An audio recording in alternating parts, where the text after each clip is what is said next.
أيا من يدعي الفهم، إلى كم يا أخ الوهم تعبي الذنب والذم وتخطي الخطأ الجم؟ أما بان لك العيب، أما أنذرك الشيب، وما في نصحه ريب، ولا سمعك قد صم؟ أما نادى بك الموت، أما أسمعك الصوت، أما تخشى من الفوت فتحتاط وتهتم؟ فكم تسدر في السهو وتختال من الزهو وتنصب إلى اللهو كأن الموت ما عم؟ وحتى ما تجافيك وإبطاء تلافيك طباعا جمعت فيك عيوبا شملها انضم. إذا أسخطت مولاك فما تقلق من ذاك، وإن أخفق مسعاك تلظيت من الهم. وإلا حلك النقش من الأصفر تهتش، وإن مر بك النعش تغاممت ولا غم. تعاصي الناصح البر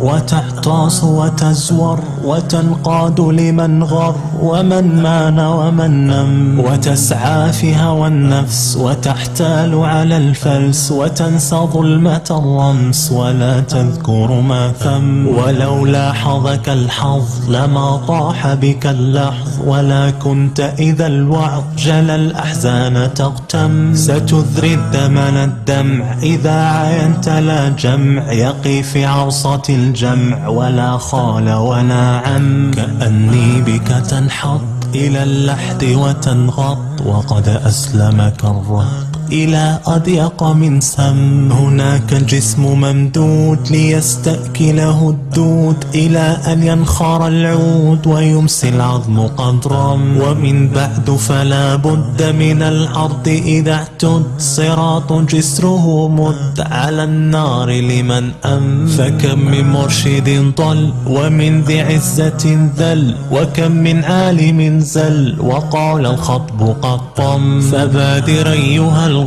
لما يحلو به المر، فقد كاد يهي العمر وما أقلعت عن ذم. ولا تركن إلى الدهر وإلا نوى إن سر، فتلفاك من اقتر بأفعى تنفذ السم. وخفت من تراقيك فإن الموت لاقيك، وسار في تراقيك وما ينكل إن هم. وجانب سعر الخد إذا ساعدك الجد، وزم اللفظ إن ند فما أسعد من زم. ونفس عن أخي البث وصدقه إذا نث، ورم العمل الرث فقد أفلح من رم. ورش من ريشه انحص بما عم وما خص، ولا تأس على النقص ولا تحرص على اللم. وعادل خلق الرذل وعود كفك البذل، ولا تستمع العذل ونزهها عن الضم. وزود نفسك الخير ودع ما يعقب الضير، وهيئ مركب السير وخف من لجة اليم. بذا أوصيت يا صاح فقد بحت كمن باح، فطوبى لفتى الراح بآدابي يأتم.